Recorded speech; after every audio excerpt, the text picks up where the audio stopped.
सभी को trick centre की गुड मॉर्निंग। आज का क्वेश्चन कोड है TRN 39वां कोड है। चलिए सवाल को हम बनाते हैं। सवाल नंबर 1 देखिएगा। सवाल कहता है कि एक थैले में 1 रुपया, 2 रुपया और 5 रुपया के मूल्य रूप में 420 रुपया है। देखिए एक थैला है कोई, उसमें 1 रुपया वाला है, 2 रुपया वाला है, उसका 5 रुपया वाला है। अब इसका टोटल वैल्यू है 420, टोटल वैल्यू 420 है। अब कहता है इन सिक्कों का अनुपात 8:1:5। इन सिक्कों की संख्या का अनुपात, ये संख्या है, ये संख्या का अनुपात 8:1:5 है। यह रुपया है, 1 रुपया है, 2 रुपया है और 5 रुपया है। अब देखिएगा, सोचेंगे 1 रुपया वाला 8 है, ये संख्या है तो मतलब क्या है, ये नंबर ऑफ संख्या। 1 रुपया वाला 8 है तो इसका मतलब क्या, 8 रुपया होगा। 2 रुपया वाला 1 है तो 2 रुपया वाला 1 है तो 2 रुपया होगा। अब 5 रुपया वाला 5 है तो 25 रुपया होगा। तो कुल मिलाकर यहाँ पर हम देख लेते हैं कि कितना रुपया आता है। ये 10 और ये 25, ये 35 आ गया। ये 35 आ गया टोटल, और टोटल कितना है 420, जिसका वैल्यू रहता है उससे भाग दिया जाता है। 35 से हमने डिवाइड कर दिया। तो आंसर पूछता है हमको, तो आंसर पूछा जा रहा है कि 5 रुपया के सिक्कों की संख्या क्या है। 5 रुपया के सामने कितना है, 5, बस 5 का वैल्यू चाहिए। 5 से हम गुना कर लेते हैं। इसको 7 बार में काट सकते हैं, ये 60 बार में कट जाएगा। तो हम बोल सकते हैं कि 5 रुपया के सिक्कों की संख्या कितनी है, 60। यही आंसर 60 हो जाएगा। सवाल नंबर 2 पर आएंगे। 2 नंबर सवाल को देखिएगा। 2 नंबर सवाल को हम बनाते हैं। 2 नंबर सवाल को देखिए। सवाल नंबर 2 कहता है कि एक गेंदबाज 15 लगातार मैचों में 0-3-2 यानी कि टोटल आपको 15 मैच खेला और इतना विकेट लिया, तो दिए गए डाटा की माध्यिका क्या है। तो माध्यिका ज्ञात करना है। तो देखिए, तो पहला यहाँ पर देखते हैं कि सबसे छोटा से बड़ा सजा लेते हैं। सजाने के बाद माध्यिका का मीनिंग्स होता है कि जो बीच में आता है उसी को हम माध्यिका बोलते हैं। जो बीच में आएगा वही माध्यिका होगा। तो यहाँ पर सजाते हैं कि सबसे छोटा यहाँ पर क्या होता है, 0। 0 हो गया तो 0 कितने बार है, 1, फिर 0, फिर 0, 0 3 बार हो गया तो 3 बार लिख दिए। 0 के बाद क्या होता है, 1, 1 देखिए 1 बार है, फिर 1 बार है, 2 बार हो गया। फिर उसके बाद कितना है, 2, तो 2 देखते हैं, 2 3 बार कुल मिलाकर है, तो 2 3 बार लिख देते हैं। उसका 3 को देखते हैं, 3 कितने बार है, 1 2 बार 3 है, 2 बार 3 हमने लिख दिया। उसका फिर देखते हैं 3 के बाद 4 देखिए 1 बार है तो 4 हमने लिख दिया। 4 हमने लिख दिया। तो 2 देख लेते, 2 4 बार है ना, 2 4 बार है, तो 4 बार है तो 1 2 और दे दिए। तो 4 यहाँ पर देख लेते हैं कि 4 आपका 1 बार है तो 4 लिख दिए। 4 के बाद 5 को देखते हैं, 5 1 बार 2 बार, 5 2 बार है तो 5 को 2 बार लिख लेते हैं, कोई दिक्कत नहीं है। अब उसके बाद कुछ भी नहीं है।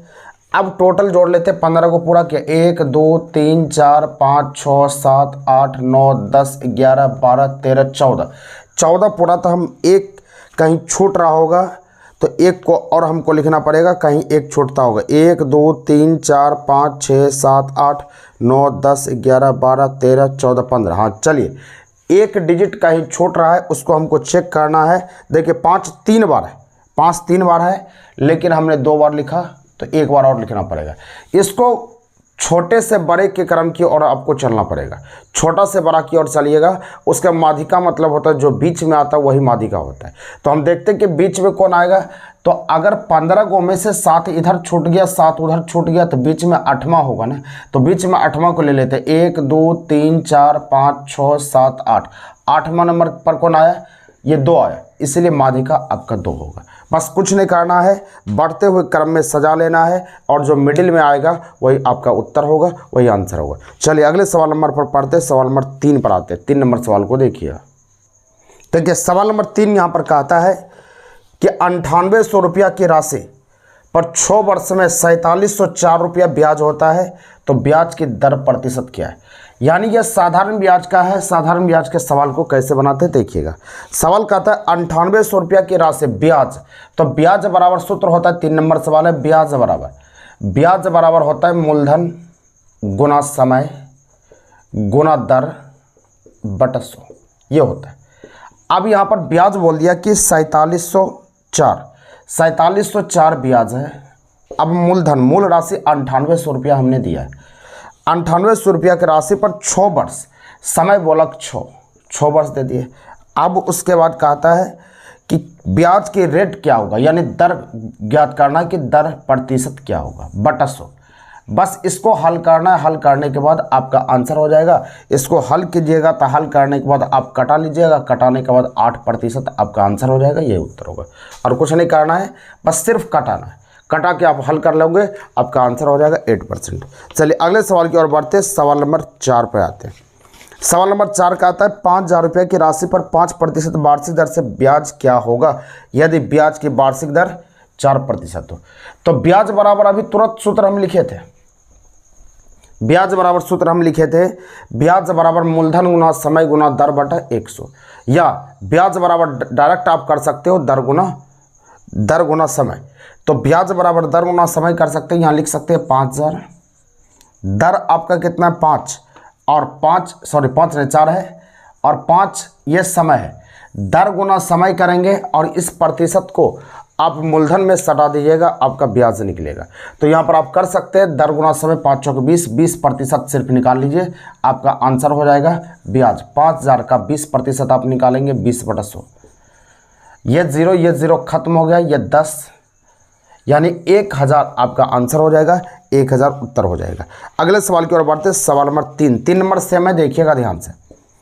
3,000 रुपया की राशि है, 10% वार्षिक दर से 3 साल का, 10% वार्षिक दर से 3 साल का क्या होगा, 10 या 30 होगा, तो 30% इसका निकाल लीजिए, 30/100 कर लेते हैं, इसका सॉल्यूशन कर लीजिएगा, आपका आंसर हो जाएगा 900। यही आपका आंसर 900 हो गया। अच्छा, मिश्रधन पूछ रहा है ना, तो ये ब्याज हो गया। तो मिश्रधन का मतलब आपको पता होना चाहिए कि मिश्रधन जो होता है मूलधन प्लस ब्याज, ये मिश्रधन होता है। तो मूलधन कितना था 3,000 रुपया था और ब्याज आपका कितना निकला 900। अब ये कुल मिलाकर कितना निकल गया 3900, यही आपका मिश्रधन हो जाएगा, यही उत्तर आपका मिश्रधन होगा। चलिए अगले सवाल की ओर बढ़ते हैं। सवाल नंबर 6। सवाल नंबर 6 का आता है किसी राशि पर 2% वार्षिक दर से 5 वर्ष का मिश्रधन क्या होगा। देखिए अगला नंबर बोलता है किसी राशि पर 2% वार्षिक दर से 5 वर्ष का मिश्रधन क्या होगा। तो मिश्रधन क्या होगा, तो यहाँ तो रुपया मूलधन तो दिया ही नहीं है, मूलधन नहीं आएगा तो मिश्रधन कभी निकलेगा क्या, तो मिश्रधन कभी नहीं निकाल सकते। इसका आंसर होगा ज्ञात नहीं कर सकते, आंसर हो जाएगा। क्योंकि जब तक आपको मूलधन पता नहीं होगा तब तक आप मिश्रधन पता ही नहीं कर सकते हैं, इस कारण से इसका मिश्रधन नहीं निकाल पाएंगे। ये सवाल गलत है, तो ज्ञात नहीं किया जा सकता है, आंसर होगा।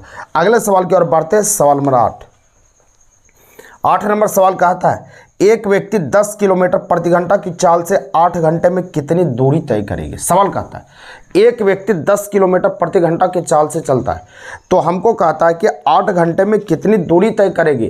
तो दूरी बराबर चाल गुना समय, तो दूरी बराबर क्या होगा, चाल गुना समय।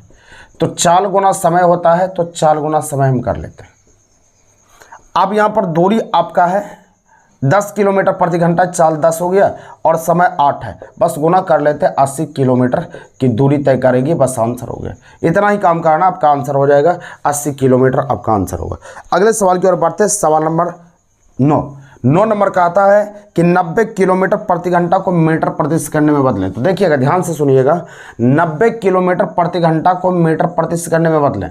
एक चीज़ याद रखिएगा, ये किलोमीटर जो यूनिट होता है ना, ये बड़ा होता है, 2 यूनिट होता है, 1 किलोमीटर प्रति घंटा, 1 मीटर प्रति सेकंड, ये छोटा यूनिट होता है। आप ऐसे भी सोच सकते हैं कि सेकंड छोटा होता है, घंटा बड़ा होता है, तो ये बड़ा और ये छोटा। आप याद रखिएगा 1 यूनिट 18/5 और 5/18, ये यूनिट आपका बड़ा होता है क्योंकि 18 ऊपर है, तो ये बड़ा हो गया और ये यूनिट छोटा हो गया। इसको याद रखना है, उतना डिटेल्स अभी नहीं चलेंगे, आपको सिर्फ आंसर अभी ज्ञात करना है, आगे हम बताएंगे तो फिर क्लियर हो जाएगा। तो आप ध्यान रखिएगा, बड़ा को छोटा करना यानी किलोमीटर को मीटर प्रति सेकंड बनाना है, तो छोटा से गुना कर लीजिएगा, वो ऑटोमेटिक छोटा हो जाएगा। अगर छोटा को बड़ा करना है तो बड़ा से गुना कर दीजिएगा, तो वो बड़ा हो जाएगा। हमको पूछता मीटर प्रति सेकंड क्या होगा, यानी छोटा वैल्यू पूछता है, तो छोटा यही 5/18 है ना, बस 90 में 5/18 से आप गुना कर लीजिएगा, आपका ये हो जाएगा 25 मीटर प्रति सेकंड। अपने आप ये बदल जाएगा, अपने आप ये आंसर आपका तैयार होगा 25 मीटर प्रति सेकंड। कोई दिक्कत नहीं, समझ में आ चुका होगा। अगले सवाल की ओर बढ़ते। सवाल नंबर 10 नंबर का आता है कि एक व्यक्ति की चाल 25 मीटर प्रति सेकंड है, तो 10 घंटे में कितनी दूरी तय करेंगे। सवाल कहता है एक व्यक्ति की चाल 25 मीटर प्रति सेकंड है, सेकंड, तो ये चाल कहा कि 25 मीटर प्रति सेकंड है आपका। अब उसके बाद कहता है यहाँ पर कि 10 घंटे में यह कितनी दूरी तय करेगी। समय बता दिया कि 10 घंटा चलेगा, तो ये कितना दूरी तय करेगा। तो दूरी बराबर आपको पता है कि दूरी बराबर चाल गुना समय होता है, चाल गुना समय होता है, लेकिन यूनिट ये घंटा में, ये सेकंड में, ये अलग यूनिट हो गया। तो यूनिट को सेम करना पड़ेगा, यूनिट को ऑप्शन देख के बदलना पड़ेगा। ऑप्शन में यूनिट क्या है, तो ऑप्शन का यूनिट है किलोमीटर, इसका मतलब किलोमीटर प्रति घंटा में हमको लाना पड़ेगा, तब आपका आंसर होगा। देखिए 25 मीटर प्रति सेकंड ये छोटा है, तो हमको किलोमीटर बनाने के लिए 12 से गुना करेंगे, 18/5 से गुना करेंगे। ये किलोमीटर प्रति घंटा बदल गया और ये घंटा है ही, तो समय यहाँ कहता है समय से गुना कर लिए। इसको 2 बार में काटिएगा, ये 50 हो गया, 50 गुना 18 बराबर 900, आपका यही उत्तर होगा। 900 किलोमीटर आपका आंसर हो जाए, यही आंसर हो गया। अगले सवाल की ओर बढ़ते, सवाल नंबर आपका है 11। 11 नंबर सवाल को देखिएगा। 11 नंबर सवाल यह है ग्राफ। ग्राफ को देखिएगा ध्यान से, आपको समझ में आ जाएगा कि ग्राफ क्या होता है और कैसे बनाया जाता है। ये अक्सर आदमी को परेशान करता है, लेकिन आपको आज हम समझा देंगे कि ग्राफ क्या होता है। तो चलते हैं, ग्राफ का फोटो हम बना लेते हैं एक बार। ग्राफ का फोटो बना लिए। अब यहाँ पर है पॉइंट है 0.80, फिर यहाँ से चला है 0.90, फिर यहाँ से फिर आगे बढ़ा है 1.10, फिर यहाँ से फिर आगे बढ़ा है 1.05, कोई बात नहीं। अब फिर यहाँ से नीचे आया है तो यहाँ पर 0.95। ये ग्राफ थोड़ा नीचे होना चाहिए, ठीक ढंग से नहीं बना, क्योंकि ये 1.10 है, तो इससे थोड़ा नीचे होना चाहिए, बनाने में गड़बड़ होगी। कोई बात नहीं, रहने दिए। ये है y1, ये है y2, ये y3 और ये y4 और ये y5, यही है। और यहाँ पर दिया आयात से निर्यात, आयात से निर्यात, आयात से निर्यात दिया है, यानी आयात बटा निर्यात का ये ग्राफ दिया है। ऐसे हम पढ़ लेते क्या है। ऊपर दिए गए रेखा चित्र 5 वर्षों में के लिए एक देश के लिए आयात से निर्यात का अनुपात दिया है। आयात से निर्यात का अनुपात, अनुपात मतलब क्या होता है, बटा, अनुपात दिया है। तो निम्नलिखित प्रश्नों का उत्तर दीजिए। पहला नंबर है, यदि y के ये आयात से निर्यात का अनुपात दिया है, तो अनुपात मतलब बटा होता है, आपको पता होना चाहिए, तो बटा हम कर लेंगे, उसके लिए टेंशन नहीं लेना है। तो यहाँ पर कहा था y3 के लिए निर्यात, y3 कहाँ है, तो y3 तो ये है, तो y3 यहाँ पर है, तो पहले y3 को हम बुलाते हैं 1.1, 0 को हटा दिए, कोई दिक्कत नहीं। यह आयात से निर्यात दिया है, यानी 2 डिजिट होना चाहिए, लेकिन 1 डिजिट है, तो इसको बटा कर लेते हैं, 11/10 हो गया। हमको सवाल में कहा कि आयात से निर्यात का अनुपात है, तो अनुपात हम कर लिए, इसका मतलब ये आयात होगा, ये निर्यात होगा, आयात से निर्यात हो गया। अब उसके बाद कहता है कि निर्यात 35,000 हो, तो निर्यात का वैल्यू कितना, 10, यानी 10 कलम का दाम 35,000 है, तो 35,000 है, तो 35,000/10 कर लेते हैं, जिसका वैल्यू है उससे भाग देते हैं, आपको पता होना चाहिए।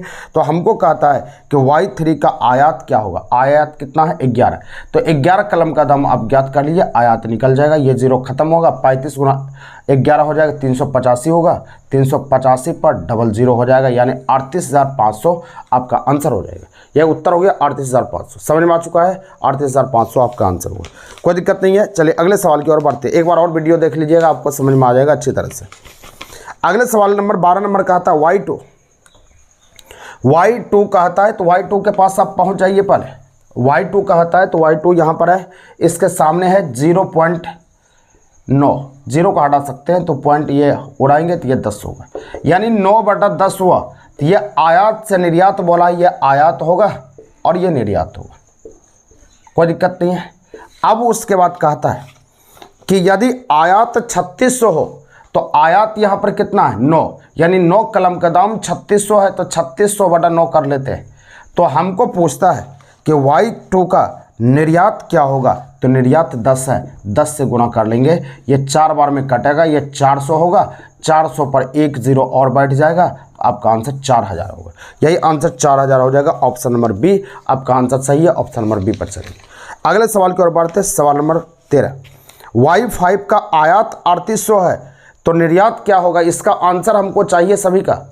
सभी स्टूडेंट इसको कमेंट बॉक्स में आंसर दीजिए, तब हम समझ पाएंगे कि आप समझ गए ग्राफ को, नहीं तो फिर आप नहीं समझ पाए ग्राफ को। तो इसका आंसर सभी को देना है, सभी को आंसर बताना है कि आंसर क्या होगा। 13 नंबर का आंसर।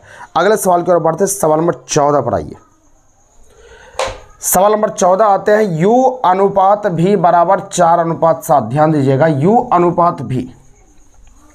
तो U अनुपात V दिया है। 14 नंबर सवाल को देखिएगा, बहुत आसान चीज़ है। तो 14 नंबर सवाल कहता है U अनुपात V बराबर दिया है 4:7, फिर दिया है V अनुपात W बराबर आपको दिया है 9:7।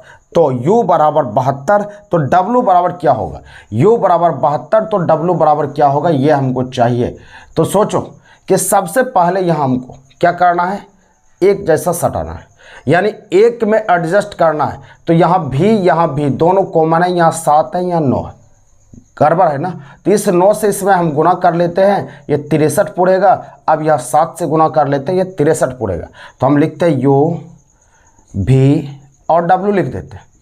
अब यहाँ पर ये 36 होगा और ये 63 होगा, इससे ये 63 हो गया, ये 49 होगा। यहाँ तक आने में कोई दिक्कत नहीं है।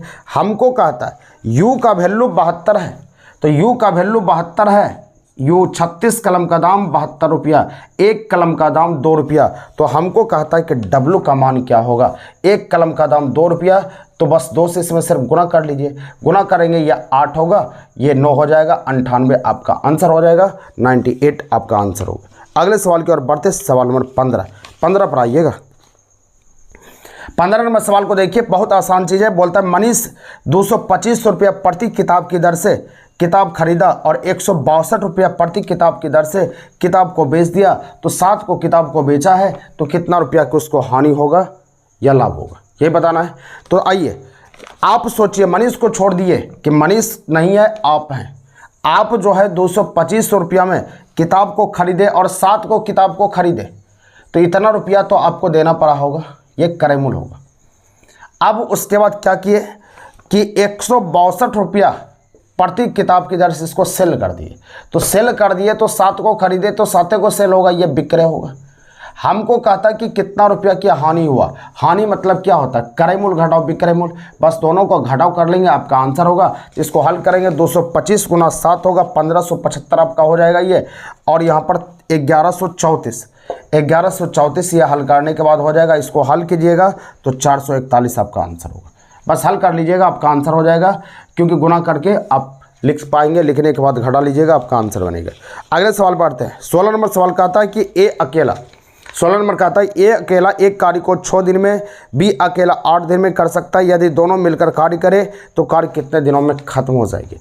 तो दोनों मिलकर जब सवाल रहेगा, ध्यान देना है। 16 नंबर, ए 6 दिन में और बी 8 दिन में, दोनों मिलकर जब रहे तो एक सूत्र हम टाइम एंड वर्क में बताए हैं, गुना बटा जोड़। जो नहीं पढ़े कोई बात नहीं, आप सिर्फ देख लो ऐसे ही, गुना बटा जोड़। तो 6 गुना 8 बटा 14। बस इसको हल करना है, हल करके कमेंट बॉक्स में उत्तर दीजिएगा कि आपका आंसर क्या है। बस गुना बटा जोड़ कर लीजिएगा, आपका आंसर बनेगा। अगले सवाल की ओर बढ़ते, सवाल नंबर आगे चलते 17। सवाल नंबर 17 कहता है, ये फिगर वाला है। फिगर वाला हम सिर्फ बोल देते हैं कि आपको करना क्या है। फिगर बहुत आसान चीज़ होता है, बस रीजनिंग आपको सिर्फ देख रहा है कि रीजनिंग में आखिर कहता क्या है। रीजनिंग में देखिए, यहाँ सर्किल था, अब यहाँ पर बना दिया सर्किल और त्रिभुज। फिर ये त्रिभुज बाहर निकल गया, सर्किल था, सर्किल के अंदर त्रिभुज दे दिया, फिर ये त्रिभुज बाहर निकल गया, अब त्रिभुज के अंदर में चतुर्भुज दे दिया।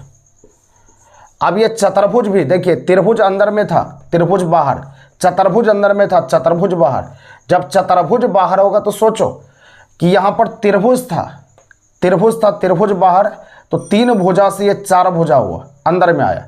अब ये आपका चतुर्भुज बाहर आया, तो चतुर्भुज के अंदर में क्या होगा, चतुर्भुज के अंदर में ये चतुर्भुज है, चतुर्भुज के अंदर में पंचभुज हो जाएगा, यानी 5 भुजा वाला अंदर में होना चाहिए।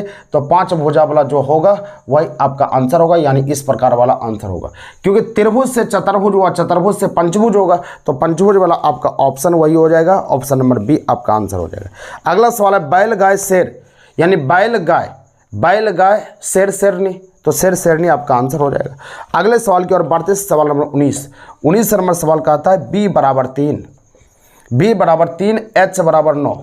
तो हमको स्कूल SCHOOL यानी बी का वैल्यू 2 होता है लेकिन 3 कहा, एच का वैल्यू 8 होता है लेकिन 9 कहा, तो आप भी कह दो ना।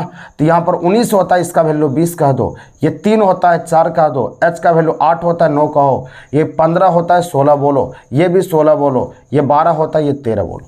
बस आपको जोड़ देना है, जोड़ने के बाद जो आंसर होगा वही उत्तर होगा। जोड़ के इसका आंसर चाहिए कमेंट बॉक्स में कि आपका आंसर क्या होता है। बस जोड़ देंगे, आपका आंसर तैयार होगा। अगले सवाल की ओर बढ़ते, सवाल नंबर 20 पर आइए। सवाल नंबर 20 कहता है कि सभी पेपर किताब है, सभी स्टूडेंट बनाएंगे, नहीं बनाएंगे तो फिर गड़बड़ काम हो जाएगा। आपको बनाना है, मेहनत करना। नौकरी चाहिए तो कुछ अलग करना पड़ेगा आपको, नहीं अलग करेंगे तो आपकी नौकरी नहीं हो पाएगी, आप रास्ते में फंस जाएंगे। आपको नौकरी चाहिए तो कुछ करना पड़ेगा। तो अगला सवाल है कि सभी पेपर किताब है, तो यहाँ पर 20 नंबर ये साइलोलिज्म है, सभी पेपर, ये पेपर हो गया, सभी पेपर किताब है, ऊपर से किताब आ जाएगा। उसके बाद फिर कहा कि सभी किताब पपीता है, तो सभी किताब पपीता है, पपीता हम ऊपर से कर लिए। उसके बाद कहता है सभी पेपर किताब है, तो सभी पेपर, पेपर को किताब के अंदर में होना चाहिए। क्या पेपर किताब के अंदर में है ना, इसका मतलब एक सही है, सभी पेपर किताब है।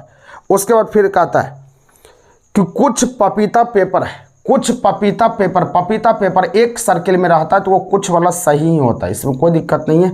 कुछ वाला जब सर्किल के अंदर में रहेगा तो कुछ पेपर किताब होगा, कुछ किताब पेपर होगा, कुछ पेपर पपीता होगा, कुछ पपीता पेपर होगा, सब सही होता है। इसमें कुछ वाला में कोई दिक्कत नहीं, कुछ वाला सही होगा। अगले सवाल की ओर बढ़ते, सवाल नंबर 21 सिटिंग अरेंजमेंट है, इसको देखिएगा सिटिंग अरेंजमेंट को। सवाल नंबर 21 को देखिएगा। एक पंक्ति में 5 छात्र बैठे हैं, एक वो पंक्ति कोई है, उसमें 5 गो आदमी बैठा हुआ है, तो 5 आदमी बैठा हुआ है तो 5 आदमी को बैठा देते हैं। यहाँ पर सवाल नंबर 21 है 1 2 3 4 5, 5 आदमी बैठ गया। अब उसके बाद कहता है अकबर बीच में बैठा है, तो अकबर तो ये है, अकबर बीच में बैठ गया। क्या अकबर बीच में बैठा, इसके बाएं तरफ रोहन और सोहन बैठा है, इसके बाएं तरफ रोहन और सोहन बैठेगा, लेकिन अभी पता नहीं चल रहा है कि रोहन और सोहन कहाँ बैठेगा, इसलिए इस तरफ रोहन और सोहन, क्योंकि बायां हाथ जिधर होता है उधर बायां होता है, दाहिना हाथ जिधर होता है वो दाहिना होता है। तो बाएं तरफ रोहन और सोहन, यानी रोहन और सोहन बैठेगा इस तरफ, हमको पता नहीं चल रहा, अभी छोड़ दिए।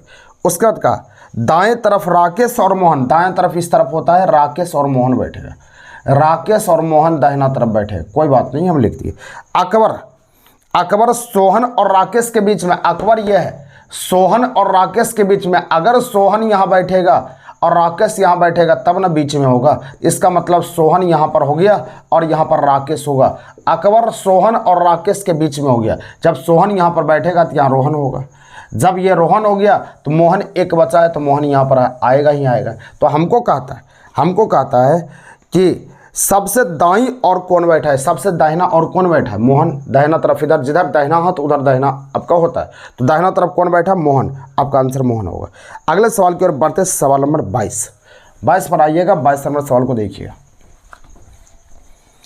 22 नंबर सवाल यहाँ पर कहता है आपका कि 22 नंबर यहाँ पर है ABCDFGHJKLMOPQRS, और यहाँ पर पूछता है कि आगे क्या होगा।